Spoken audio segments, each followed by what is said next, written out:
Hello. Hello. हाँ राजेंद्र जी, मैं अमित बोल रहा हूँ बैंगलोर से। हाँ जी, हाँ जी। मैंने आपसे LinkedIn पे बात की थी। हाँ जी, हाँ जी। हेल्थ इश्यूज क्या थे? एक्चुअली मेरे फादर इन लॉ को कैंसर हो गया है थायराइड का। अच्छा। तो हाँ, वो एडवांस स्टेज में है, मतलब स्टेज 3 स्टेज 4 है। तो अभी तो वो रेडियोथेरेपी करा रहे हैं, 2 हफ्ते हो गए रेडियोथेरेपी के। कीमो वगैरह तो इस वक्त डॉक्टर ने मना कर दिया उनकी एज को देखते हुए। कितनी एज है? 72 ईयर्स है। उनको डायबिटीज है और शायद थोड़ा सा हाई बीपी भी है। तो अभी तो मतलब सब जगह से मनाही हो गई है, अब कुछ बचा नहीं है, सर्जरी हो नहीं सकती और अभी पोजीशन क्या कीमो। है? फिजिकली चलने चलने फिरने के लायक है? हाँ, चलने फिरने के लायक तो है बहुत। रेडियोथेरेपी की वजह से थोड़ा सा ड्राउजी रहते हैं पूरे दिन, पर टॉयलेट वगैरह तो जा ही रहे हैं, बेड रिडन तो नहीं है। नहीं, तो अगर थोड़ा बहुत चलना हो तो चल सकेंगे। वही जो आपका 5 मिनट वॉक वाली बात 5 मिनट के तो लिए नहीं पूछ कर रहे हैं ना। पाएंगे, पर 2 मिनट तो कर पाएंगे। हाँ हाँ, कर पाएंगे, इतनी बुरी हालत नहीं है। आप 2 मिनट वाला ही करिए। 2 मिनट करके मतलब घंटे में कोशिश होनी चाहिए 2-3 बारी, 3-4 बार, 4 बारी 2-2 मिनट चल रहे हैं। तो आप क्या रेजिम फॉलो करें आप? मैंने पढ़ा था अपने इसमें दो देखिए। वाटर का लिखा हुआ है हम्म। कि सिर्फ पहले 3 दिन से 3 बार पानी पीना है, 1-1 गिलास मील्स के देखिए, साथ। आपके और पानी का इंटेक का जो डायरेक्ट रिलेशनशिप होता है वो होता है आपकी फिजिकल एक्टिविटी से। हम्म तो अगर फिजिकल एक्टिविटी इतने ज्यादा रिस्ट्रिक्टेड हो, हम्म मेटाबॉलिज्म इतना रिस्ट्रिक्टेड हो, तो हमारा फ्लूइड की रिक्वायरमेंट और कम हो जाती है। हम्म। तो दूसरा, अगर खाना कितना खा रहे हैं उसके ऊपर भी डिपेंड करता है। तो अगर खाने का भी इंटेक का भी कम हो गया है तो पानी इंटेक और कम करना चाहिए। तो अच्छा। मेरा मानना तो है कि अगर उनको सपोर्ट होगा। और उनका वेट कितना है? अब ये तो मुझे पता नहीं है, पर ऐसे ही होगा 70 के आसपास। 70 से ज्यादा तो नहीं होगा, 70-75। हाइट बाकी कितनी पूछ होगी लूंगा मैं। अप्रोक्सीमेटली? हाइट 6 मीटर के आसपास, वो 6 फीट के आसपास होगी। तो मतलब ओवरवेट नहीं है किसी भी तरीके से? नहीं नहीं, ओवरवेट नहीं है। इनफैक्ट अब तो एकदम पतली ही हो गए, वेट बुरी तरह से गिर गया है। पहले उन्हें कोविड हुआ था, कोविड के बाद 1 महीने के बाद ये कैंसर डिटेक्ट हो गया। तो और अभी तो खाने का इंटेक भी काफी कम है, क्योंकि थायराइड कैंसर है। तो वो जो उसका लंप है वो गले को दबा रहा है, तो उन्हें खाने में swallow करने में डिफिकल्टी होती है। तो उसकी वजह से खाने का इंटेक पहले से काफी ज्यादा कमी हो गया है। एक नॉर्मल जो फूड होता है हम्म। उससे आधा ही समझ लीजिए आप। तो उससे दूसरी कॉम्प्लिकेशन ये होती है ना कि खाना नहीं खा पा रहे तो पानी फ्लूइड इंटेक ज्यादा हो जाता है। अच्छा। तो फ्लूइड इंटेक को कम करेंगे तो खाना का इंटेक बढ़ पाएगा। ओके। तो जो वो प्रेस वगैरह करता है वो भी, उसको भी जो फ्लूइड इंटेक कम होगा तो वो भी उसकी स्वेलिंग कम हो जाएगी। तो थोड़ा सा जगह ही feel better, more comfortable in eating also. Okay. देखिए, मैं आपको एक छोटा सा एग्जांपल बता देता हूँ कि एक 15 महीने का बच्चा था। उसकी दादी की कंप्लेंट ये थी कि वो कुछ सारी रात सोता नहीं है, मतलब रोता रहता है तो सोने नहीं देता। हम्म और ये बहुत सी लेडीज के साथ में प्रॉब्लम होती है कि भाई उनको 3-4 बार ही जगा देता है बच्चा, फीड मांगता है तो मतलब उनकी नींद पूरी नहीं होती तो दे फील डिस्टर्ब। हम्म तो उन्होंने डॉक्टर्स वगैरह को कोई कंसल्ट कर लिया, कुछ नहीं हुआ। तो उसके बाद उन्होंने जब बात किया तो उनसे पूछा सॉलिड इंटेक कितना है बच्चे का? 1 साल के बाद तो शुरू हो ही जाता है सॉलिड। तो hmm solid intake was not there. तो उनको बोला कि एक काम करो, आप दूध का इंटेक आधा कर दो बच्चे का। पूरे दिन हम्म जितना भी देते हो उसका आधा कर दो। तो उससे भूख लगेगी तो अपने सॉलिड ले लेगा। तो हम्म यूजली लोगों का प्रॉब्लम यही होता है कि अब बच्चा बड़ा हो रहा है तो उसके हिसाब से वो फ्लूइड इंटेक या दूध का इंटेक बढ़ा देते हैं, तो उससे बच्चा खा नहीं पाता, भूख नहीं लगती उसको। हम्म तो आप एक चीज कम करेंगे तो भूख लगेगी तो दूसरी चीज ले पाएगा। सेम चीज ओल्ड एज में है कि जब आपका ये लंप वगैरह दबाने का प्रॉब्लम है तो फ्लूइड इंटेक बढ़ जाता है। आप दूसरा तरीके से कह हम्म सकते हैं रेशो बिगड़ जाता है कि खाना कम खा रहे हैं और वो फ्लूइड ज्यादा हो गया। तो अगर एक नॉर्मल आदमी 2 लीटर फ्लूइड लेता है और एक आदमी उसका आधा खाना खाता है तो उसके लिए 1 लीटर भी काफी है। हम्म तो एक तो फ्लूइड इंटेक को करके देखिए, दूसरा ये करके देखिए अगर उनको कोई रेगुलेट कर सकता है देखने वाला है, क्योंकि इसमें थोड़ा सा क्लोजली मॉनिटर ये करना होता है कि इनका एनर्जी लेवल कहाँ जा रहा है। तो जैसे ही हम्म आप ये शुरू करेंगे हो सकता है 2 दिन 3 दिन के लिए एनर्जी लेवल अच्छा हो जाए, फिर एकदम से डिप कर जाए। तो जो डिप करेगा एनर्जी लेवल, तो उसमें जो वॉक इन रेस्ट है उनको रेगुलेट करना पड़ेगा, दोबारा से थोड़ा सा चेंज कम करना पड़ेगा। अगर आप एनर्जी लेवल को बढ़वा देते हैं तो पूरा गेम एनर्जी का ही होता है, जैसे एनर्जी लेवल बढ़ेगा अपने आप पूरा 100% ठीक हो जाते हैं। अब कैंसर के केस में और खासकर लास्ट स्टेज के कैंसर में प्रॉब्लम ये होती है कि आप ये समझिए कि आपका जो मेटाबॉलिक रेट है, जो आपके वाइटल ऑर्गन्स को काम करने के लिए एनर्जी चाहिए, वो करीब 1300-1400 कैलोरी पर डे की चाहिए होती है। अब कैंसर में क्या होता है कि वो जो मेटाबॉलिक रेट है वो 500-600 के आसपास आ जाता है लास्ट स्टेज में, एडवांस स्टेज में। तो जब 500-600 आता है तो आप कोई भी ये चेंजेस करके उनका मेटाबॉलिक रेट बढ़ाते हैं तो 200 बढ़ जाएगा। तो अगर किसी का 500 है, 700 है तो भी डेफिशिएंसी 400-500 है, तो कहीं कभी वो किसी ऑर्गन को सब प्रायोरिटी मिल जाएगी, कभी किसी को मिल जाएगी। तो इसको बहुत मेहनत से और क्लोजली ऑब्जर्व करके करना होता है। तो अगर उनका मेटाबॉलिक रेट 1000 को क्रॉस कर गया तो कैंसर खत्म हो जाएगा, और अगर नहीं किया तो दिक्कत आएगी। तो उसमें तो इसे कोई मेजरमेंट का तो कोई तरीका तो है नहीं कि मेटाबॉलिक रेट कितना है बॉडी का? नहीं, उसका मेजरमेंट का कोई तरीका नहीं है। It has to be visually seen. और कई बार क्या होता है कि कोई आदमी ज्यादा लो फील कर रहा होता है, चल नहीं रहा होता, परंतु थोड़ा सा चलना शुरू कर देता है तो उसका मेटाबॉलिक रेट ठीक हो जाता है, मतलब उसका एनर्जी लेवल ठीक लगने लगता है। कुछ होता है सुस्ती की वजह से मेटाबॉलिक रेट डाउन, कुछ होता है कि आपका रियल में ही कम हो गया। तो या तो उनके पास कोई वो स्टेप काउंटर हो, जो स्मार्ट वॉच वगैरह होती है, तो जिससे आइडिया लग दे देंगे। तो अगर वो तो कोई प्रॉब्लम नहीं हो, तो घर में है। हाँ तो वो पहन लेंगे। हाँ तो वो अगर दे देंगे तो आप ये देखिए कि उनके 4-5 हजार स्टेप्स हो जाए रोज के। एंड जैसे ही उनका कंडीशन ठीक हो, अगर 4-5 की जगह 6-7-8 तक पहुंच जाए तो और अच्छा है। परंतु कंडीशन वही है कि आपको ये नोट करना है कि किस दिन कितने स्टेप लिए थे और उसके बाद उनका एनर्जी लेवल कहाँ जा रहा है, ऊपर जा रहा है, नीचे जा रहा है। अगर वो ज्यादा एग्जर्ट करेंगे एनर्जी लेवल फिर डाउन हो जाएगा, क्योंकि जो फोकस है वो चलने पर नहीं है। फोकस इज कि आपको एनर्जाइज करना है बॉडी को, और उस एक्स्ट्रा एनर्जी को आपको डाइवर्ट करना है वाइटल ऑर्गन्स की तरफ। अगर आपके वाइटल ऑर्गन्स का एनर्जी कंजम्पशन बढ़ गया तब ठीक होगा, अदरवाइज नहीं ठीक होगा। तो अब आप बता दिए क्या रेजिम फॉलो करना है, हम ट्राई कर लेंगे। बिकॉज मेडिकल साइंस से तो अब कुछ हमें उम्मीद है नहीं, उन लोगों ने 4-6 महीने का टाइम दिया है। हाँ, अगर दूसरी चीज ये है कि मेडिसिन सिस्टम ने जैसे हाथ उठा लिया ना, तो आपको भी फॉर्म होकर एक डिसीजन लेना है कि आप सारी मेडिसिन बंद कर दो। मेडिसिन तो कोई चल ही नहीं थी ना, तो केवल कुछ ना कुछ चलता है ना। नौजिया वगैरह के लिए कुछ चल रहा हो तो चल रहा, बाकी तो रेडियोथेरेपी थी, कोई मेडिसिन तो नहीं है कोई भी। यूजुअली क्या होता है ऐसे केसेस में, पेन वगैरह के इश्यूज आते हैं। तो अगर पेन के इश्यूज आते हैं तो, और दूसरा चीज उसके कुछ ना कुछ मेडिसिन स्टेरॉइड वगैरह चलते रहते हैं। तो अगर वो स्टेरॉइड और मेडिसिन चलते रहते हैं, उनका फोकस ये होता है कि मेटाबॉलिक रेट को और कम करें। जितना मेटाबॉलिक रेट कम होगा उनको पेन का फीलिंग भी कम होगा, क्योंकि pain is also part of the system जो कि आपको सेंसेशन देता है। तो वो सेंसेशन को डाउन करने के लिए मेटाबॉलिक रेट और कम होता है। जो भी ये होता है पेन किलर्स या दूसरे चीजें होते हैं जो लास्ट स्टेज में दी जाती हैं, उससे मेटाबॉलिक रेट और कम होता है। अब हम बढ़ाने की कोशिश कर रहे हैं, पूरा रिवाइव करने की कोशिश कर रहे थे, और उनका टारगेट होता है कि उनकी डेथ आराम से हो जाए, ज्यादा पेनफुल नहीं रहे। तो इसलिए वो दोनों के दोनों जो होते हैं वो एक दूसरे को काटने लगते हैं। अच्छा। तो अगर आपको मतलब जैसे 5 महीने का टाइम दे दिया, then you should be very firm and emotionally very clear कि वो 5 महीने के 2 महीने रहे या 6 महीने हो जाए, it hardly makes any difference, because quality of life is poor.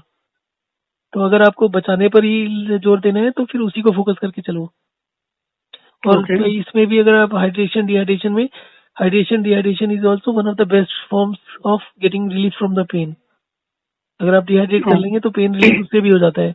तो जहां तक कंफर्ट की बात है, कंफर्ट आपको इसमें भी मिल जाएगा। और जहां तक आपके 4-5 महीने हैं तो आपके इस सिस्टम को फॉलो करके वो टाइम भी बढ़ जाएगा, और वो क्वालिटी ऑफ लाइफ भी, जो भी पीरियड बाकी रह जाएगा, वो भी इम्प्रूव हो जाएगी।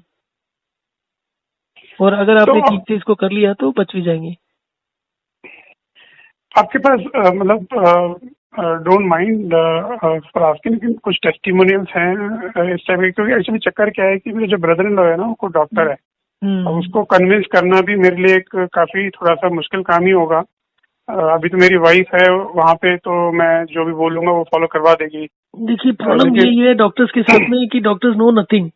अगर आप डॉक्टर को किसी को बोलोगे कि भाई कैंसर होता क्यों है, स्प्रेड क्यों होता है, ठीक है, so they have been fed that कि कैंसर स्प्रेड होता है बिकॉज ऑफ द प्रॉक्सिमिटी, कि आपके ट्यूमर है कहीं पर और वहां से फैलता है, क्योंकि रेडियोलॉजी, ये रेडियोलॉजी और ये जो भी काम करते हैं, क्या बोलते हैं, सर्जरी और ये सब काम करते हैं, कीमोथेरेपी, इसका टारगेट होता है कैंसर सेल्स को खत्म करना। हम्म, परंतु कैंसर सेल्स अपनी जगह से फैलते नहीं है, उसको खत्म करने की जरूरत नहीं होती है। हम्म। इसी पॉइंट के ऊपर ही बहुत कंट्रोवर्सी है, क्योंकि अगर ये वाला पॉइंट डॉक्टर्स छोड़ देते हैं कि ये फैलता है, अगर वो ये छोड़ दे। रेडियोलॉजी में आ जाता है ना कि जो सेल्स थे वो कहाँ कहाँ पर दिख रहे हैं, सीटी स्कैन में दिख जाता है ना, सर ट्यूमर कहाँ देखिए, पर बन रहा है। देखिए मैंने आपको अभी एक चीज बोला कि जैसे जैसे आपका एनर्जी लेवल कम होगा, आपका ब्लड सर्कुलेशन कम होगा, हम्म, आपके ट्यूमर्स बनने लगेंगे। सो अच्छा, आपका मेटाबॉलिक रेट गिर रहा है, उसकी वजह से आपको ट्यूमर्स हो रहे हैं। आपका ट्यूमर्स इसलिए नहीं हो रहे हैं क्योंकि आपका एक जगह पर है, वो दूसरी जगह पर पहुंच गया। ठीक है, चलिए जो भी है, मैं उस चीज पे तो डिबेट नहीं करना चाहता क्योंकि मैं फोन ही नहीं करता अगर मेरे को ये चीज ट्राई हम्म। नहीं करनी होती। मैं बस ये जानना चाह रहा था कि आपके पास मतलब, ताकि मैं उनको बोल सकूं कुछ ऐसे टेस्टिमोनियल्स हैं। ओके ओके, मैं बताता हूँ आपको। जो टेस्टिमोनियल्स हाँ, मेरे पास डायरेक्ट कैंसर के नहीं है, क्योंकि हर अच्छा, कैंसर के पेशेंट का जो अपना डिसीजन मेकिंग सिस्टम होता है वो वीक होता है। हम्म, ठीक है। तो अगर कोई ट्राई करता है तो थोड़ा सा ठीक होते ही वो फिर कीमोथेरेपी और बाकी चीजों की तरफ चले जाता है, और फिर उसके बाद हालत बिगड़ने लगती है। तो हाँ जी, टेस्टिमोनियल्स इनडायरेक्टली मैं देता हूँ। हम्म, जितने भी कैंसर्स होते हैं उस सब में जो लास्ट स्टेज होती है उसमें पेट में पानी भरने लगता है, विच इज कॉल्ड एसाइटिस। हम्म, दो एसाइटिस के पेशेंट्स हैं, एक 68 ईयर ओल्ड और एक करीब 40-50 के बीच का पेशेंट था। हम्म, जो 68 ईयर ओल्ड था, he got completely recovered in about a month's time by following this। हम्म, और वो करीब 1.5 साल, सॉरी 2.5 साल पहले की बात है। ठीक ओके, है। और the second person recovered in about 15 days time. Okay, इन दोनों का जो सिस्टम था, जो फॉलो कर रहे थे, ये दोनों के दोनों विश्वरूप रॉय चौधरी का, कि फ्रूट्स ज्यादा खाने चाहिए, फ्लूइड ज्यादा लेना चाहिए, वो दोनों सिस्टम थे। हम्म, इनके फ्रूट्स वगैरह टोटली बंद करा दिए, और इनका मेडिकली सर्टिफाइड है कि ये दोनों के दोनों का जो कंडीशन थी वो रिवर्स हो गई। ओके, जब मुझे पहली बार फोन आया, उनके लड़के से बात होती थी, तो जब पहली बार फोन आया तो ही वॉज वेरी शॉक कि वो डॉक्टर से मिलके आए थे। तो डॉक्टर्स वर शॉक कि आपने इनका ट्रीटमेंट कहाँ कराया, क्योंकि उसका जो सर्जिकल या दूसरे तरीके से होता है, वो होता है कि वो पेट में इंजेक्शन लगाकर उस फ्लूइड को निकाल देते हैं। हम्म, तो देवर ऑफ द ओपिनियन कि आप उसके बिना तो कर ही नहीं सकते थे। हम्म, तो जबकि उन्होंने कुछ नहीं किया और वो कम्प्लीटली खत्म हो गया था। उसके बाद में उनको डाइजेशन से रिलेटेड प्रॉब्लम रही 2-3 महीने, 4 महीने। फिर उसके बाद उनका डाइजेशन भी ठीक हो गया था। तो 3 महीने के बाद का उनका रिपोर्ट ये था कि कुड ईट नॉन वेज वगैरह, बाकी सब चीजें नॉर्मल जो खाते थे पहले वो सब शुरू हो गया था। हम्म, और उनका जो एक्टिविटी लेवल पहले था, एनर्जी लेवल पहले था, वो सारा रिस्टोर हो गया। और हम्म, रिस्टोर होने के बाद में फिर दोबारा से उन्होंने अपनी पुरानी एक्टिविटीज शुरू कर दी। ओके, तो उसके बाद उनको एसाइटिस तो नहीं हुआ, बट दूसरी कुछ कॉम्प्लिकेशंस हो गई। हम्म, तो वो भी करीब 2 साल के बाद। तो ओके, उसमें एक उनका हैबिट था कि वो सुबह लॉन्ग वॉक के लिए जाते थे, 1 घंटा 1.5 घंटा, जिसमें 7-8 किलोमीटर चलते थे, वो कंटिन्यूस चलते थे। तो हम्म, उनको वो कट डाउन करने के लिए बोला कि 5-5 मिनट करके 5 मिनट रेस्ट कर लिया करो। तो कुछ देर तक किया, फिर उन्होंने धीरे धीरे वो छोड़ दिया। फिर हम्म, दूसरा फ्रूट्स वगैरह से रिलेटेड था, तो फ्रूट्स वगैरह का उनका शुरू हो गया। तो उसमें उनका कॉम्प्लिकेशन हुआ था, क्रिएटिनिन उनका बढ़ना शुरू हो गया था। और दूसरा फिर उनका हुआ था, उनका ब्लड प्रेशर बढ़ना शुरू हो गया था। फिर उन्होंने रेगुलेट किया, तो 7 दिन के अंदर ही उनका ब्लड प्रेशर 170 से 120 के आसपास आ गया था, 125 पर। हम्म, तो उसके बाद का मेरे पास अपडेट नहीं था। उनको कुछ टेस्ट वेस्ट कराने के लिए बोला था, ये पिछले 1-2 महीने पहले की बात है। तो उन्होंने हम्म। टेस्ट वेस्ट के बाद मतलब उसके बाद फीडबैक नहीं मिला था मुझे। तो ये तो कैंसर से रिलेटेड आप तो कह ये सकते जो हैं। थेरेपी है आपने, ये मतलब कैसे इस पे आए आप? का स्टार्टिंग तो ये हुआ था कि वही जो पीरियड था ना जो आप बता रहे हैं, हम्म, उसी के आसपास मुझे हेल्थ के इश्यूज होने लगे। अच्छा, सबसे पहला हेल्थ इश्यूज तो ये होने लगा कि मुझे बोन्स में बहुत प्रॉब्लम होने लगी, दर्द होने लगी। हम्म, तो जब उसका मतलब उस समय तक तो डेक्सा स्कैन वगैरह कुछ होता नहीं था। तो उस समय हम्म, एक कुछ न्यूज़पेपर में ऐड आया कि फ्री बोन डेंसिटी चेकअप। तो उस समय मैं वेट से थोड़ा सा कंसर्न था कि वेट मेरा 75-76 क्रॉस कर रहा था। हम्म, तो that was for the first time. अभी भी इतना है, पर उस समय ज्यादा दिक्कत लग रही थी उसकी वजह से। तो आई हम्म, थॉट कि it has something to do with the मतलब वो हम्म, मतलब फॉर द वेट थिंग, क्योंकि हम्म, जो एडवर्टाइजमेंट था वो पर्सनल पॉइंट के बिहाफ पर था। Personal hmm, point use to be for weight reduction. Hmm, hmm, तो फिर वहां गए तो उन्होंने बताया जी आपको सीवियर ऑस्टियोपोरोसिस है, this condition is not reversible, आप इसके प्रोग्रेशन को स्लो कर सकते हो। और उस समय हाल ये था कि अगर मैं कार के दरवाजे को भी बंद करता हूँ ड्राइवर सीट का, तो उसको थोड़ा सा पकड़ के करना पड़ता है, तो अंगूठा थोड़ा सा लगता था उसके बॉडी पर कार की, तो मेरे को उसी से अच्छा। हफ्ता हफ्ता दर्द होती थी, जरा सा टच होते ही भी। तो फिर जब उसने सीवियर का बताया और उसने इतना सीरियसली बना के बताया कि भाई मुझे बाहर भेज दिया, वाइफ को बताया अलग से। तो फिर मुझे जब पता चला तो फिर I started working on that. तो धीरे धीरे धीरे जैसे जैसे पढ़ते गए, उसका भी था कि ऑस्टियोपोरोसिस का कोई इलाज नहीं होता, आप प्रोग्रेशन को स्लो कर सकते हो, विटामिन D3 ले लो, कैल्शियम ले लो। मैंने वो सब लेना शुरू किया, पर वो 2-3 दिन काम करता था, उसके बाद में काम नहीं करता था। तो धीरे धीरे करके पढ़ते रहे, उसके बारे में खोजना था। पहले तो हमें ये होता था ना, जैसे आम आदमी को होता है कि भाई मेडिसिन सिस्टम है, डॉक्टर्स हैं, इनको कुछ आता होगा। तो अल्टीमेटली जब आप डिटेल में जाते हो तो पता चलता है दुनिया की किसी भी बीमारी का इलाज कहीं पर भी नहीं है। ये सिर्फ टाइम पास है, पैसे के खर्चने का गेम होता है। And they are not suppose to call it cure, they are suppose to call it managing the disease. तो इनफैक्ट आप गूगल पर कोई ऐड भी डालते हो क्योर का, तो वो गूगल लेता नहीं, गूगल लेगा नहीं। तो मैं अभी यूट्यूब चैनल भी है मेरा, तो मैं अगर कुछ अपनी किसी चीज को प्रमोट करने के लिए क्योर वर्ड यूज करता हूँ तो वो एडवर्टाइजमेंट आपके कैंसिल हो जाते हैं। अब इशू ये है कि हम जो भी करते हैं वो क्योर करते हैं, मैनेज नहीं करते किसी भी सिचुएशन को। तो दूसरा, क्योंकि मेरे पास कोई डिग्रीज वगैरह नहीं है, जहाँ तक टेस्टिमोनियल्स की बात है, आपने लिंक्डइन पर देखा है तो मेरा यूट्यूब चैनल जो है उसके ऊपर करीब 1500 वीडियो है अभी। मेरे वीडियोस का जो बेसिक फॉर्मेट है वो होता है कि जो भी कॉल करता है मुझे, उसकी रिकॉर्डिंग होती है फोन में। उस रिकॉर्डिंग को मैं अपने ईमेल करके कंप्यूटर में डालकर उसमें वीडियो एडिटिंग सॉफ्टवेयर से उसके ऊपर पिक्चर लगाता हूँ, कि मतलब स्लाइड्स होती हैं कि this is discussion with the acidity patient, discussion with this kind of patient, और उसके बाद 4-5 स्लाइड्स होती हैं और वो ऑडियो नीचे चलता रहता है। तो ये फॉर्मेट है। उसके बाद जो भी कॉल करता है उसको एक नंबर दे देता हूँ, जैसे 501 हो गया तो हेल्थ 005 डिजिट में होता है, 00501। तो वो फिर उसके बाद जो फर्स्ट होता है वो 1 हो गया डैश, उसके बाद उसके जितने भी होंगे -2, -3, -4 ऐसे होगा। तो आप किसी भी पेशेंट को ट्रैक कर सकते हैं कि उसका कितने मतलब कौन सी डेट को कॉल आया, कितने दिन में उसको रिलीफ मिला। तो मेरे को यूजली जो लोग कॉल करते हैं वो होम्योपैथी, एलोपैथी, आयुर्वेद वगैरह सब ट्राई कर चुके होते हैं, योगा वगैरह सब ट्राई कर चुके होते हैं, उसके बाद कॉल्स आती हैं। तो यूजली जो लोग मतलब कई सालों से दुखी होते हैं, वो उन लोगों को 2-3 दिन में आराम मिल जाता है। तो सबसे ज्यादा तो मेन चीज है इसकी स्पीड जो है काम करने की, बहुत सुपर स्पीड होती है, बहुत तेज स्पीड से काम करता है। तो ये चीज लगती तो ये है कि भाई काम कैसे करेगा और इसमें टाइम लगेगा, बट पर ये थ्योरी आई कहाँ से? मतलब ये जैसे आपने कहाँ से कहीं से पढ़ा, किसी की थ्योरी है ये? अचानक आपको ये ऐसा कैसा लगा कि ऐसा करने देखिए से उस ठीक हो समय सकता है? मेरे वीडियो कवरेज वगैरह बंद करने का कारण क्या था कि I started focusing on this thing. तो मैंने काम के ऊपर ध्यान देना बंद कर दिया। उसके बाद एक लड़का था जिसको इंचार्ज बनाया हुआ था, वो बंदा छोड़ गया, तो छोड़ने के बाद मैंने फिर उसके ऊपर फोकस नहीं किया, काम नहीं किया, तो उस वजह से वो बंद हो गया। अदरवाइज उस समय हम इनकम वाइज देखा जाए तो फोटोग्राफी अच्छे अच्छा पैसा ले रहे थे हम, करीब करीब 1 लाख रुपए उस समय बन रहा था 2006-7 के आसपास पर मंथ का। तो उसके बाद इसके ऊपर फोकस करना शुरू किया। तो उस समय डेस्परेशन ही था, जहाँ भी पढ़ो वहां पर ये था इलाज नहीं है। तो उसमें ऑस्टियोपोरोसिस के 2 इलाज निकले, एक धूप सेको और दूसरा एक्सरसाइज करो।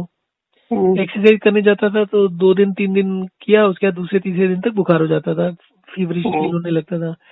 धूप में बैठने का भी बड़े दिन किया, मतलब छत पर बैठ जाते थे गर्मियों के दिनों में भी 1-2 बजे, तो उसमें भी कुछ खास रिलीफ नहीं मिला। फिर उसमें बस एक जगह कहीं पर कुछ पढ़ा कि हमें फ्लूइड इंटेक बढ़ाना चाहिए, तो मैंने फ्लूइड इंटेक बढ़ाया, तो हफ्ते में मेरे को इतना ज्यादा रिलीफ मिला कि कुछ यानी हद नहीं। तो फिर मैंने उस फ्लूइड इंटेक को मेंटेन किया, कुछ चाय वाय बंद करी, पर उसके बाद वो धीरे धीरे जो भी बेनिफिट था वो रिवर्स होता गया, पर वो इतना नोटिसेबल नहीं था। तो फिर उसके बाद बस ऐसे ही करते करते करते किसी और को सजेस्ट किया, उसने फीडबैक दिया कि वो 15 दिन में बिल्कुल ठीक हो गया। पर 15 दिन में ठीक होने के अगले 15 दिन के अंदर जितना ठीक हुआ था उससे ज्यादा हो गया। तो समझ में आने लगा कि fluid intake is not important, it is the balancing of the fluids which is important. तो फिर डिहाइड्रेशन का शुरू किया, फिर एक मतलब पहले हाइड्रेशन पर ट्राई किया 1 साल, फिर उसके डिहाइड्रेशन पर एक्सपेरिमेंट किए करीब 1-1.5 साल, कि पानी बहुत कम कर दिया, हफ्ते में 2-2 गिलास पी रहे हैं। तो उसके दोनों के फायदे नुकसान देखे, तो फिर देखा कि दोनों में से कोई भी चीज परफेक्ट नहीं है। फिर उसका हाइड्रेशन डिहाइड्रेशन शुरू किया दोनों को यूज करना शुरू किया। फिर फ्लूइड इनटेक के टाइमिंग के ऊपर था कि आप खाने के साथ पीना चाहिए, खाने के बाद पीना चाहिए, खाने के पहले पीना चाहिए, तो उस सबको एनालाइज किया। तो उसके बाद धीरे धीरे एक्सपेरिमेंट करते करते करते समझ में आया कि जितनी भी चीजें होती हैं उस सबके सबका कुछ मीनिंग होता है, कोई काम होता है। जैसे आप खाने के साथ पानी पीते हैं तो that goes into the blood, तो वो ब्लड वॉल्यूम बढ़ाता है, तो ब्लड सर्कुलेशन इंप्रूव होता है, तो आपका मेटाबॉलिक रेट बढ़ता है। अगर आप खाने के साथ पानी पिएंगे तो आपका जो ब्लड होता है, आपका जो बॉडी में फ्लूइड होता है वो 10% तो टोटल फ्लूइड का ब्लड होता है, और जो 90% फ्लूइड होता है वो सेल्स में और सेल्स के बीच में जो स्पेस होता है उसमें होता है। तो जो बीमारियां होती है वो इसके इम्बैलेंस की वजह से होती है। अगर आपके ब्लड का वॉल्यूम बढ़ गया तो भी वो प्रॉब्लम है, अगर ब्लड का वॉल्यूम कम हो गया तो भी प्रॉब्लम है। तो होता यही है कि जितनी भी डिसीज होती हैं उसमें जो इनके प्रोपोर्शन होते हैं 10 and 90%, वो 1090 है 991 है वो पता नहीं, but there is a proportion of the fluids कि ब्लड कितना होना चाहिए, बाकी फ्लूइड कितना होना चाहिए। ब्लड का काम होता है न्यूट्रिएंट्स को सेल में डिलीवर करना, ठीक है। तो जब ये प्रोपोर्शन बिगड़ता है तो आपका एनर्जी लेवल कम होने लगता है, और उसकी वजह से आपके जो मिनरल बैलेंस होता है बॉडी का वो बिगड़ जाता है। तो जब जैसे तो ये सब जो बात हो रही थी कि पता कैसे किया, तो ये धीरे धीरे चीजें किया, एक्सपेरिमेंट किया। एक्सपेरिमेंट करने के बाद किसी को बताओ तो उसके बाद साइंटिफिक रीजनिंग बोलता था, पूछता था, तो उसके बिना कोई मान के राजी नहीं होता था।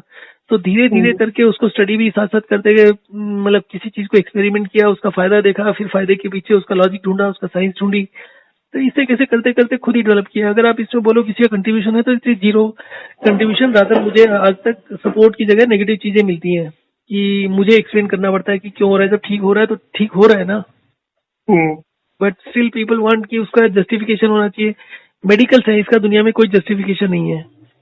एंड मेरे ब्लॉग के ऊपर एक जगह मैंने कैलकुलेशन दिया हुआ है कि आने वाले 1 करोड़ साल में भी मेडिसिन सिस्टम किसी भी बीमारी को ठीक नहीं कर पाएगा। आप कंप्यूटर लाइन में है? हाँ जी। आपने 11th में एक परमुटेशन कॉम्बिनेशन का चैप्टर पढ़ा होगा। परमुटेशंस में हम पढ़ते हैं कि भाई अगर हमारे पास 3 डिजिट है तो कितने वो नंबर्स बना सकते हैं उससे 3 डिजिट के। तो उसका फॉर्मूला होता है 3 into 2 into 1, 3 का फैक्टोरियल। हमें जो पढ़ाया जाता है वो 2, 4, 5, 6 डिजिट तक पढ़ाया जाता था, तो वो नंबर्स 100 में आ जाते थे। नंबर्स बड़े नहीं होते थे या वेरिएबल्स यूज होता था तो क्लियर नहीं होता था। परंतु कभी मतलब अगर उसको आप 40 का वेरिएबल ले लें, फैक्टोरियल ले लेंगे, तो आपका जो रिजल्ट होगा वो इतने बड़े नंबर्स होंगे जिसको आप काउंट नहीं कर सकते। वो ट्रिलियंस को क्रॉस कर जाते हैं। उसका छोटा सा मैं एग्जांपल देता हूँ कि मान लीजिए आप एक फोटोकॉपी पेपर लेते हैं पतला वाला, उसको फ्लैट जमीन पर रख देते हैं और हर 24 घंटे के बाद उसके ऊपर उसके डबल पेपर रखते रहते हैं, तो कितने दिनों के अंदर आप पेपरों का ये बंडल आपके मून को क्रॉस कर जाएगा। 42 डेज के अंदर, जो 42nd डे के अंदर जो बंडल रखा जाएगा, जो पहले रखे उसको छोड़ दीजिए, 42nd डे मतलब 2 raised to the power 42 of those papers will cross the moon by 60,000 kilometers। तो ये नंबर्स का जो गेम होता है बड़ा तेजी से बढ़ता है बाद में। दूसरी चीज आ गई अब कि ये मेडिसिन सिस्टम क्यों काम नहीं कर सकता कभी भी। हमारी बॉडी के अंदर जो वेरिएबल्स होते हैं वो काफी होते हैं। आप मिनरल्स लगाओ तो 7-8 मिनरल्स हो गए। अगर आप उसके और फैक्टर्स पर जाओ, मॉलिक्यूल्स पर जाओ, ब्लड प्रोटीन्स पर जाओ, फैट पर जाओ, और चीजों पर जाओ, तो वो मिलियंस और ट्रिलियंस में पहुंच जाते हैं। तो अगर आप सिर्फ 128 वेरिएबल ले लेते हो बॉडी के, तो 128 वेरिएबल्स का जो परमुटेशन बनती है वो बनती है 10 raised to the power 214। 10 के आगे 214 जीरो है और 3 उसको भी मल्टीप्लाई करना है 3.14 से। तो ये जो मेडिसिन सिस्टम काम करता है, ड्रग्स का जो डेवलपमेंट होता है वो परमुटेशन पर बेसिस पर होता है। उसका कोई पॉजिटिव रिलेशनशिप नहीं होता है कि आप ये करोगे तो ये होगा।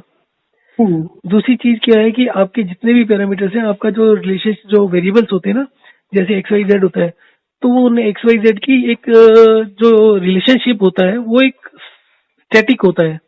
यहाँ स्टैटिक कुछ नहीं होता। आपने कैल्शियम लिया, आपने कैल्शियम 2 mg लिया या 2 ग्राम लिया, तो उसका इम्पैक्ट जो दूसरे मिनरल्स होगा उस पर कुछ और होगा। अगर वो आपने 4 लिया तो कुछ और होगा। तो एक जो वेरिएबल है उसी वेरिएबल के जो सब टाइप्स हैं, जो सब वेरिएबल्स कह सकते हैं, उसी के अंडर जो आएंगे वही 10-20 हो जाते हैं। और हर चीज दूसरे के ऊपर डिपेंड होती है। तो उस अगर आप एक इक्वेशन को ले लेते हो, जैसे एक मैथमेटिकल मॉडलिंग होती है इसमें ड्रग डेवलपमेंट में, उसमें क्या होता है कि कुछ चीजों को लिया जाता है, एक्सपेरिमेंट किए जाते हैं चूहों पर। तो उसके बाद मैथमेटिकल मॉडलिंग का मतलब होता है कि आप देखते हैं कि अगर इस पर्टिकुलर मिनरल को इसी तरीके से वेरी करके देखते हैं तो उसका इम्पैक्ट चलिए क्या पड़ता है। ठीक है, चलिए वो तो बहुत मुझे तो अभी जो इमीडिएट प्रॉब्लम एट हैंड है उसके बारे में ही बात करना हाँ, था। मैं इसी को क्लोज करता हूँ, मैं मैथमेटिकल हाँ। मॉडलिंग का।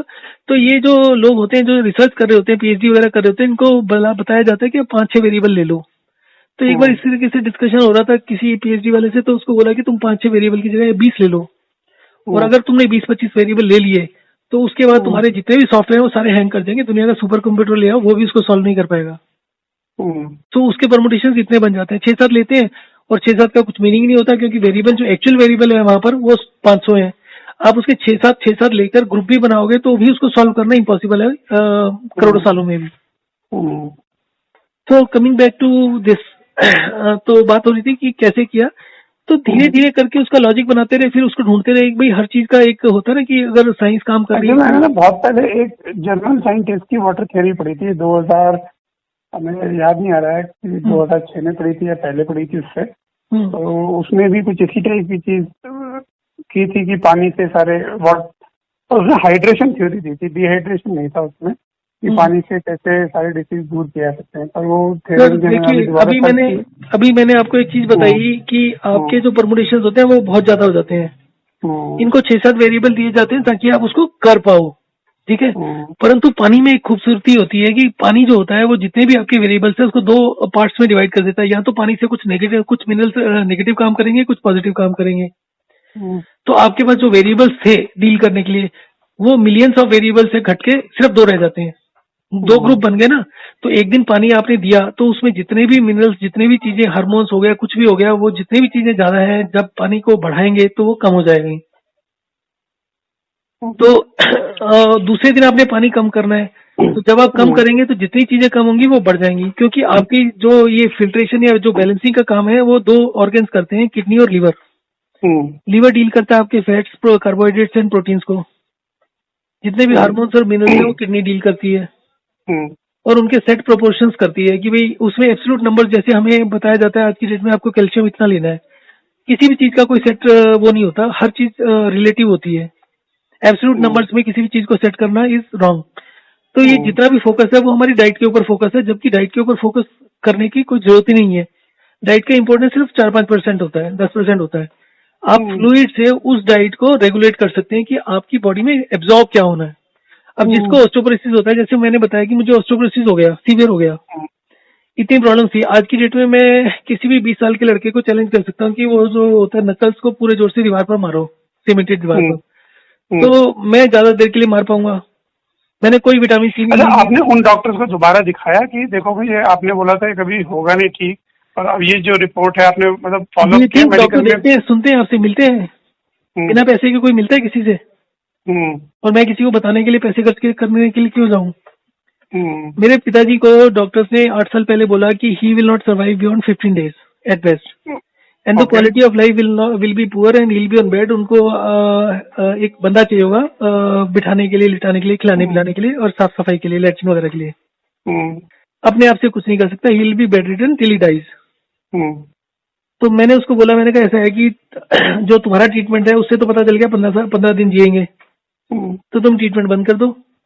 अब वो 15 दिन में 5 दिन होता है या 1 महीना होता है, it hardly matters to us. और ऊपर से क्वालिटी ऑफ लाइफ भी पुअर ही है कि he will not even feel कि उनके साथ क्या हो रहा है। He can not watch TV, he can not laugh, he can not do anything. तो प्रैक्टिकली तो he is dead already.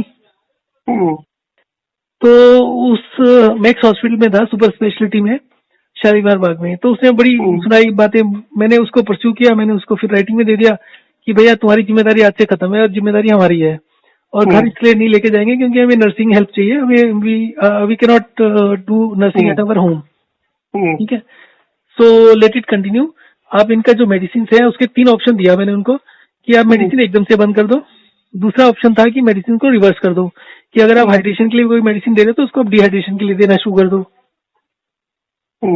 So ultimately जब उसको राइटिंग में दे दिया, उसको बोला जहां साइन करना चाहिए, जितने रिश्तेदारों के साइन चाहिए मैं करा देता हूँ। तो तुम्हारा जो पेशेंट की हेल्थ के ऊपर है वो खत्म हो गया जिम्मेदारी। तो उसके बाद में दे चेंज समथिंग। 2 दिन के बाद थोड़ा सा इम्प्रूव किया, उसके बाद उन्होंने घर भेज दिया। फिर हमने हाइड्रेशन डिहाइड्रेशन उनके साथ किया, तो करीब 2-3 उस समय तक मल्टीपल ऑर्गन फेलियर हो चुके थे। जितने भी आपने बड़े बड़े लोगों का देखा ना, बड़े बड़े हॉस्पिटल में जयललिता जो थी तमिलनाडु की, वो मर गई, तो उन सबका सिमिलर इशू था। तो उस स्टेज से 2 महीने के अंदर कंप्लीट रिकवरी कर दी। उसके बाद में he was fine for next 4 years। फिर उसके बाद थोड़ा सा हमारी मतलब गलतियां कह लो या कुछ भी कह लो, वो फिर दोबारा से उसी स्टेट में पहुंच गए। फिर डॉक्टर ने बोला कि जी ये 48 आवर्स या 24 आवर्स भी सर्वाइव नहीं करेंगे। फिर हमने वही किया, वही फ्लूइड इनटेक को अपने कंट्रोल में लिया, डाइट वाइट को अपने कंट्रोल में लिया, और 48 घंटे में he started recovering and he lived for another 3.5 years। तो टोटल करीब 7.5-8 साल निकाल दिए उन्होंने। उसके बाद finally he died in January this year. और अभी भी गलती ही थी हमारी, जो भी हमने केयर टेकर रखा था वो ठीक से काम नहीं कर रहा था, और जो हमें पैरामीटर्स बताए थे उसको प्रॉपरली फॉलो नहीं करते थे। बट इस 8 सालों में हमें किसी मेडिसिन की, किसी डॉक्टर की जरूरत नहीं पड़ी प्रैक्टिकली। और जबकि उनको सभी तरह की प्रॉब्लम थी, उनको प्रोस्टेट पे प्रॉब्लम थी, उनका ऑस्टियोपोरोसिस मतलब 2 हिप रिप्लेसमेंट भी हो चुके थे, उनको ब्लड प्रेशर भी था, और इस तरह के इश्यूज थे, डायबिटीज नहीं थी बस। तो जहां तक लास्ट स्टेज के पेशेंट्स की बात है, लास्ट स्टेज के पेशेंट्स को रिकवर करने में भी ज्यादा टाइम नहीं लगता है। प्रॉब्लम सिर्फ ये होता है कि उसको कितना सोच के, कितना इफेक्टिव सोच के किया जा रहा है। नहीं, अगर सपोज हमें इमीडिएटली रिजल्ट मिल रहे हैं फिर तो उन्हें मानना पड़ेगा ना बात पर। तो सर मेरे पास ऐसे ऐसे कॉल्स आई हैं कि भाई बंदा है, उसको कैंसर है, लास्ट स्टेज का कैंसर है, एंड मतलब in a very bad shape, doctor ने जवाब दे दिया, घर आ गए। घर लाने का मतलब है बंदा 2 या 3 दिन में खत्म हो जाएगा। तो वो पूछते हैं फोन करके जी क्या करें, उनको बताते हैं, और जैसे ही वो कंडीशन थोड़ी सी इंप्रूव होती है, वो कंडीशन इंप्रूव होने का मतलब है कि लोगों को प्रॉब्लम होती है कि किस तरीके से उनको गाड़ी तक डाला जाए घर से उठाकर। तो हमारे साथ ये सिचुएशन नहीं है, क्योंकि कीमो तो हम खुद भी नहीं कराना चाहते। वो डॉक्टर है, उसने खुद देखा हुआ है कीमो के साइड इफेक्ट्स क्या होते हैं, तो कीमो तो हम खुद भी नहीं कराना चाहते। सर्जरी हो नहीं सकती है बिकॉज वो cancer as per medical science इतना ज्यादा एंटेंगल्ड है नर्व के साथ, किसे टच किया तो और दूसरी प्रॉब्लम्स हो जाएंगी। तो अब उनके पास कोई चारा है नहीं other than non conventional follow करने का, इसीलिए वो चारा नहीं होने के बाद वो बहुत क्लियर कट, वो मैंने आपको क्लियर बता दिया कि उनका ऑब्जेक्टिव होगा। अब फ्यूचर में देखेंगे अगर इम्प्रूवमेंट आता है, फिर भी अगर वो गलत स्टेप लेता है तो उसकी जिम्मेदारी है। एटलीस्ट हम जो अपनी तरफ से कर सकते हैं वो करेंगे, क्योंकि आज से पहले तो सुनता ही नहीं था वो, अब पहली बार एटलीस्ट लिसनिंग मोड में आया है। तो अब जो भी, क्योंकि मेरी वाइफ बहुत अच्छे साइंटिस्ट है, बहुत अच्छे साइंटिस्ट है, और वो साइंटिस्ट जो लास्ट स्टेज आती है ना, तो अपने पेशेंट को ऐसी जगह लेके जाते हैं जो बहुत ही रद्दी और अनपढ़ आदमी के पास ले जाते हैं, जिसके पास कोई साइंस नहीं, कुछ नहीं होता, उसका फेल हो जाता है, फिर उसके बाद भी वो तारीफ करते रहते हैं कि जो दूसरे आदमी को भी उसका रेफरेंस देते हैं। जैसे अभी एक किसी साइंटिस्ट से बात हो रही थी, तो वो मतलब चक्रास होते हैं, वो फालतू चीजें ना, ऑराज होते हैं, भगवान होता है, उस तरह की बातें करने लगते हैं। सो मतलब आप एक लॉजिकली एक रीजनिंग पे चल रहे हो, और अगर वो रीजनिंग काम करती है तो ठीक है, नहीं तो वो एक्सपेरिमेंट हो गया। डॉक्टर्स हैं वो भी एक्सपेरिमेंट ही कर रहे हैं। आज की डेट में कोरोना में क्या हो रहा है, सेम एक्सपेरिमेंट हो रहे हैं, तो कुछ नहीं हो रहा।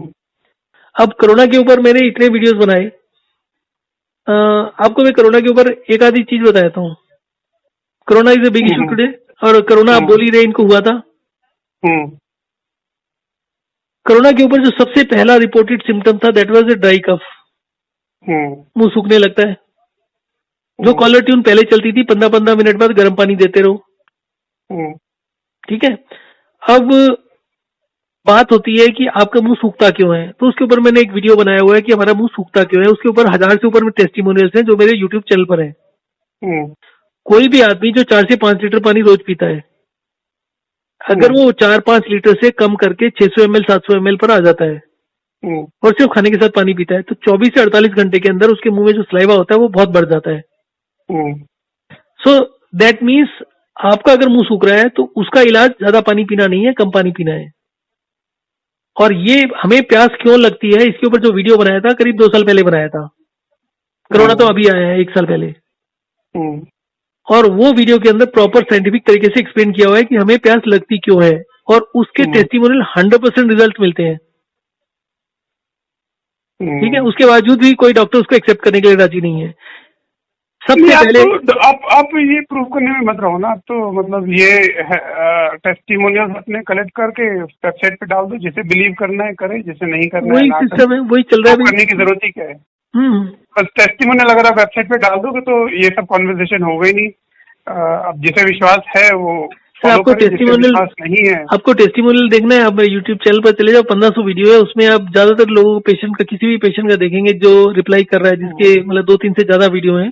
तो मैं यूजली हर एक से पूछता हूँ कि तुम्हारे सलाइवा का क्या हुआ, पानी का इंटेक कम करने का। सलाइवा सबका बढ़ता है, और जब तक इस सिस्टम को फॉलो करते रहते हैं सलाइवा बढ़ता रहता है। और सलाइवा, फिर उसके बाद मैंने यूट्यूब गूगल पर एक बार सर्च मारा कि हमारे मुंह जो सूखता है वो सलाइवा तो इसलिए बढ़ता है ना, सलाइवरी ग्लैंड्स काम करने लग जाती हैं, ओवर प्रोडक्शन स्टार्ट कर देती हैं, बॉडी में पानी कम है तो अभी तक तो ये बताया जाता है कि पानी कम पीने से सलाइवा कम होता है, परंतु पानी कम करने से सलाइवा बढ़ता है। उस सलाइवा जो ग्लैंड्स हैं वो क्यों काम करते हैं, जैसे ही आप पानी के इंटेक बढ़ाते हैं आपके ब्लड की वॉल्यूम कम हो जाती है, प्रोपोर्शन कम हो जाता है। बस राजेंद्र जी आप मुझे बताओ, मैं उनको क्या मतलब क्या हम रेजिम फॉलो करें, क्या मतलब आप मुझे बता दीजिए क्या स्टेप्स फॉलो करें। मैं आपको एक व्हाट्सएप मैसेज, मेरी अभी वाइफ वहाँ पे भी है 2 हफ्ते। हाँ, मैं आपको व्हाट्सएप 2 हफ्ते तो मैं बता सकता हूँ कि क्या होना है क्या नहीं। ठीक है, मैं आपको व्हाट्सएप कर 2 हफ्ते में, व्हाट्सएप है नहीं मेरे पास। मैं आपको ईमेल, इनफैक्ट आप वो जो लिंक्डइन पे मैंने मैसेज डाला हुआ है उसी पे आप कर दो रिप्लाई। कब डाला था? अभी डाला है 12 बजे के आसपास। ओके, मैं उसी को रिप्लाई कर देता हूँ। तो उसमें एक चीज समझिए कि उसमें मैंने एक एडल्ट को, नॉर्मल आदमी को लेके चला हुआ हूँ, तो उसमें जहाँ पर 1 गिलास होगा उस 1 गिलास को आप सब्स्टिट्यूट कर दीजिएगा, जितनी रोटी होगी पर रोटी 70-75 ml पानी। ठीक है। तो अगर 3 रोटी खाते हैं तो 200-250 ml हो गया एक बार खाने के साथ में। अगर 2 रोटी खाते हैं तो 150 ml ले लीजिए। तो वो बस चेंज कर लीजिए, बाकी सब सेम है। और जहाँ पर 5 मिनट बाकी जगह दूध है, जूस है, नथिंग इज नीडेड। अच्छा, दूध भी नहीं, जूस भी नहीं, चाय भी नहीं, बंद करना है, फ्रूट्स भी नहीं, आपको सिर्फ दाल, रोटी, सब्जी, चावल। अच्छा, खाने में ये चीजें, और पानी में सिर्फ पानी, लिक्विड में, और कुछ भी नहीं चाहिए। ओके।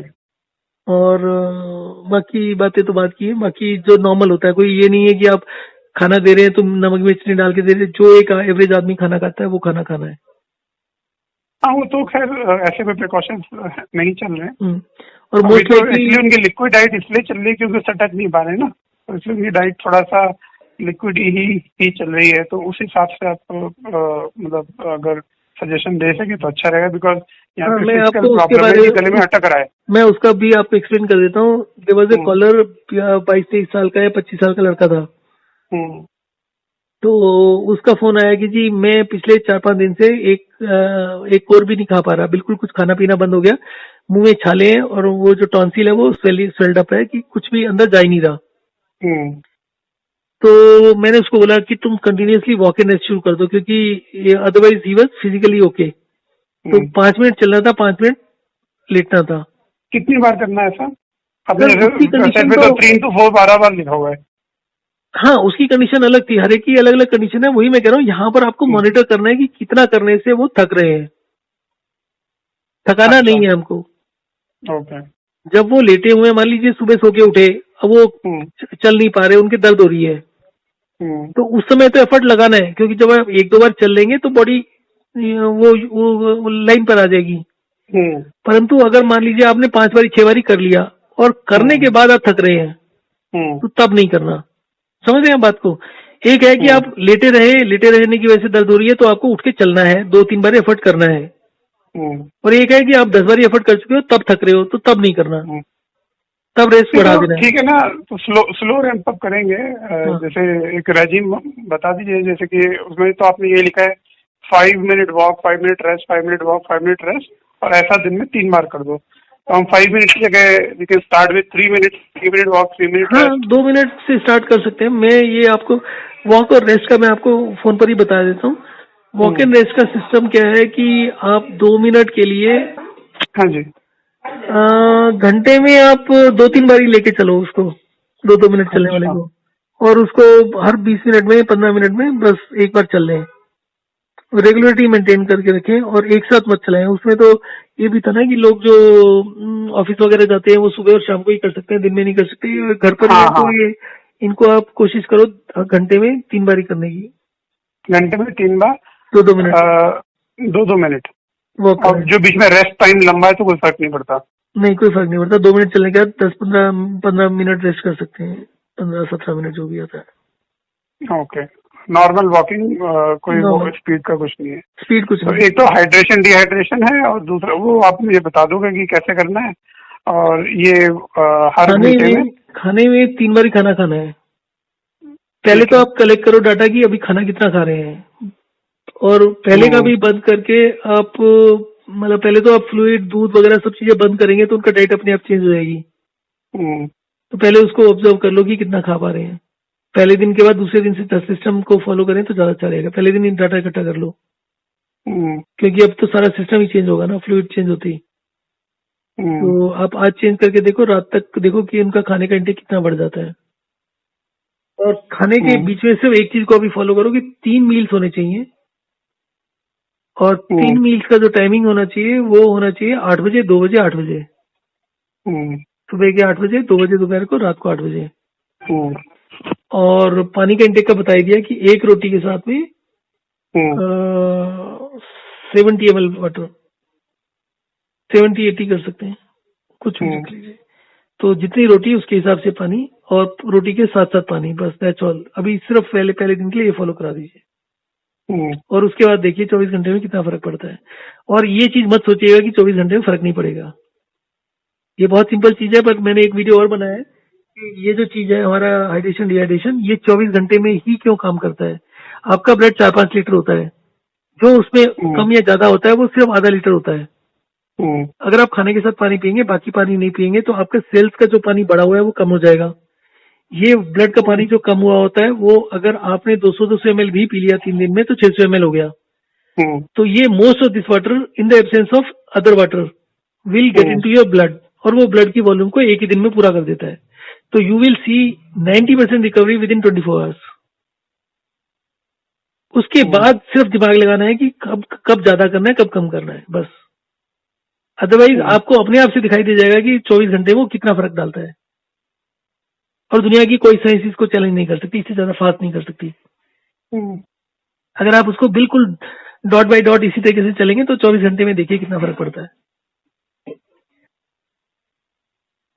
तो हर घंटे पे 3 बार वॉक करना है, हम्म। 2-2, 3-3 मिनट का, जितना भी आराम से हो सके। हम्म। और मील्स 3 बार लेने, मॉर्निंग, आफ्टरनून और इवनिंग। और जितना रोटी ले रहे हैं उतना ही पानी पीना है। अब सपोज रोटी नहीं ले रहे, कुछ और ले रहे हैं, उसके दलिया ले रहे हैं या कुछ और ले रहे हैं, तो अगर लिक्विड डाइट है तो पानी को फिर कम ही रखो, आधा गिलास ही रखो, उससे ज्यादा, मतलब 100 ml से ज्यादा मत करो। फिर दलिया वगैरह अगर है तो, पर अवॉइड करो दलिया वगैरह का भी। लिक्विड डाइट को धीरे धीरे करके कट डाउन कर दो। पहले दिन तो नहीं होता होगा, पहले दिन तो आपको जो भी लेना है ले लीजिए, पर उसमें फिर या पानी को तो दाल भी restrict तो कर लिक्विड ही है ना, फिर दाल भी तो लिक्विड ही है, हाँ या चलिए, सब्जी भी तो लिक्विड। नहीं उतना तो चलेगा। अगर रोटी भी जा रही है, सॉलिड भी जा रहा है, पर आप ठीक है, आप जो भी देना है अभी तो आप दीजिए। आप मॉनिटर करिए कि कितना है, उसको ग्राम्स में कन्वर्ट कर लीजिए अगर हो सकता है तो, वेइंग स्केल है तो। हम्म। और उसके बाद बस देना 3 ही बार है, इसको नोट करें। अगर भूख लगेगी तो भी अच्छा। नहीं देना, आप उनको वेट कराएं ताकि अगले मील में ज्यादा खा पाए, या उनको आधा 1 घंटा उसको प्रीपोन कर सकते हैं, 1 घंटे तक। 8-2-8 को थोड़ा सा वेरी कर सकते हैं, ज्यादा वेरी मत करिएगा। 1 घंटे और तक दूध और चलेगा। चाय बिल्कुल बंद है। हाँ, दूध चाय, बाकी सारे फ्लूइड बंद, और दही वगैरह भी, मिल्क प्रोडक्ट्स में। कोई मिल्क प्रोडक्ट्स नहीं है। हाँ, और एनर्जी लेवल को बहुत क्लोजली चेक करें, हर चीज का देखें। ब्लड, बॉडी का टेम्परेचर देख लें, गर्मी कितनी लग रही है, सर्दी कितनी लग रही है, कितने वो पहन रहे हैं, सब चीजें काउंट होंगी आपको इंडिकेट करने के लिए कि एनर्जी लेवल ऊपर जा रहा है कि नहीं। एनर्जी लेवल बढ़ते ही उनकी टॉलरेंस जो ठंड की है वो बढ़ जाएगी। हम्म। हो सके तो बाथ भी रोज लेने के लिए बोलिए, हम्म। और जितना ल्यूकवार्म वाटर उतना अच्छा रहेगा। और अगर आप साबुन भी लगा सके, साबुन लेके बात करें, कोई दिक्कत नहीं है। कोशिश करें बात भी हो जाए, क्योंकि उसका भी एक आजकल उसकी एक एक्सपेरिमेंट चल रहे हैं। जैसे कहा जाता है ना, स्किन सर्दियों में ड्राई हो जाती है, हम्म। तो सोप वगैरह कम यूज करना चाहिए, तो आज की डेट में एक्सपेरिमेंट है कि सर्दियों में सोप ज्यादा लगाना चाहिए, गर्मियों में सोप कम लगाना चाहिए। सर्दियों में आज की डेट का जो मेरे पेशेंट्स हैं, जो लड़कियां वगैरह हैं जिनको स्किन ड्राइनेस की प्रॉब्लम है, उनके लिए सजेशन ये है कि दिन में 3 बार सोप लगाओ।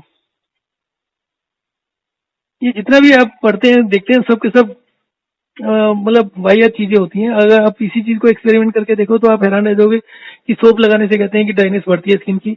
आप 3 दिन लगा के देखो, ड्राइनेस खत्म हो जाएगी। हम्म, ठीक है, मैं सजेस्ट करता हूँ। ठीक। तो देखते हैं। और एनर्जी लेवल आप कह रहे हैं कि अगर मेंटेन रहता है तो इसी रेसिपी को फॉलो करें फिर। हाँ, एनर्जी लेवल मेंटेन क्या ऊपर जाएगा, एकदम से शूट अप करता है। 24 घंटे में 100% मेटाबॉलिज्म बढ़ जाता है। पर उसके बाद उसको मॉनिटर करना कि वो कब, उसके बाद वो बहुत सेंसिटिव हो जाता है। देखो मैं आपको एक छोटा सा और चीज बताता हूँ। आई स्टार्टेड एक्सपेरिमेंटिंग करीब 3-4 महीने पहले विद 2 मील्स ए डे, 10 बजे और 6 बजे। तो एनर्जी लेवल पहले दिन शूट अप करता है बहुत तेजी से। जब आप 2 मील्स ए डे को फॉलो करते हैं, उसका कारण क्या होता है कि आप का डाइजेस्टिव सिस्टम जो होता है उसकी सारी मूवमेंट मैकेनिकल मूवमेंट्स होती हैं। तो डाइजेस्टिव सिस्टम जो एनर्जी लेता है वो एक सब्सटेंशियल एनर्जी होती है, 20-25-30% तक होती है टोटल एनर्जी का बॉडी के। तो जिस समय आप 2 मील्स ए डे पर जाते हैं तो आपका डाइजेस्टिव सिस्टम स्लो हो चुका, तो आप 5 घंटे में 6 घंटे में नहीं खाना पचा पा रहे। तो जब आप 2 मील्स ए डे पर जाएंगे तो जो आपने एक मील कट डाउन किया उसकी जो फिजिकल एक्टिविटी थी वो सारी बंद हो गई। तो वो एनर्जी जो सेव हुई 1/3, वो 1/6 दोनों तरफ मिल गई। तो आपका 50% डाइजेस्टिव सिस्टम को एनर्जी एलोकेशन चेंज हो गया विद इन 24 आवर्स। दूसरा, क्योंकि आप उसको 6 घंटे की जगह 8 घंटे बाद खा रहे हो, तो उसमें जो गैप बढ़ा तो वो डाइजेस्टिव सिस्टम को ज्यादा टाइम मिला उसी खाने को ब्रेक डाउन करने के लिए। तो वो अगर 50% इंप्रूवमेंट लगा लो तो 100% मेटाबॉलिक रेट की इंप्रूवमेंट 24 घंटे में हो जाती है। तो उसके बाद जब इसको फॉलो किया तो धीरे धीरे करके वो अच्छा रिजल्ट देने का, फिर वो भी नेगेटिव होने लगा। तो उसको भी फिर 2 मील्स 3 मील्स में चेंज किया। उसका लॉजिक ये था कि अगर आपका डाइजेस्टिव सिस्टम एक दिन में 24 घंटे में 100% इंप्रूव होकर उसको 5 घंटे में अगले दिन पचाना लगता है, तो अगले दिन अगर आपने 6 से 8 घंटे बाद खाया तो 3-3 घंटे तो स्टमक को काम करने के लिए कुछ होगा ही नहीं, तो उस समय तो एनर्जी बनेगी नहीं।